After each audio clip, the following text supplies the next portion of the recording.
En fait, je connaissais Jean-Bernard Pouy depuis pas mal de temps et une année, j'avais une douzaine de nouvelles courtes et qui ne faisaient pas un livre. Et je me suis dit, bon, c'est un peu ridicule de m'obliger à réécrire encore une douzaine de nouvelles pour arriver à faire un livre.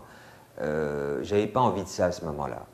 Donc j'en ai parlé à Jean-Bernard Pouy, je lui ai dit, tu n'aurais pas envie de faire quelque chose avec moi, puis on signerait le livre à deux. Il existe des cas dans la littérature, je crois que des Américains l'ont fait d'ailleurs, y compris chez Rivage Noir, il me semble.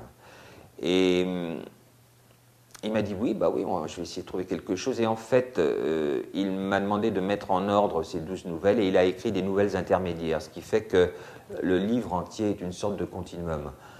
Donc on s'est amusé à faire ça, on n'était pas mécontents. On a décidé d'en faire d'autres, alors on a fait un deuxième livre qui s'intitule Tohu Bohu, où là, il était question de faire ce que les musiciens appellent du sampling.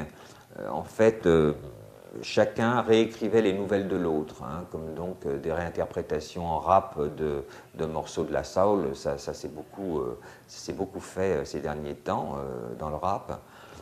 Et bah, ça s'est pas mal passé non plus, donc on s'est dit on va en faire un troisième. Et pour le troisième, on a fait quelque chose de beaucoup plus compliqué, qui est donc d'échanger nos 10 thèmes favoris, chacun écrivant sur les 10 thèmes de l'autre. Alors là, ça n'est plus technique, c'est plus de la souplesse technique, on dira. Là, on est vraiment dans quelque chose de plus profond, parce que les thèmes de Pouy sont très loin des miens, et je sais que l'exercice est plus difficile.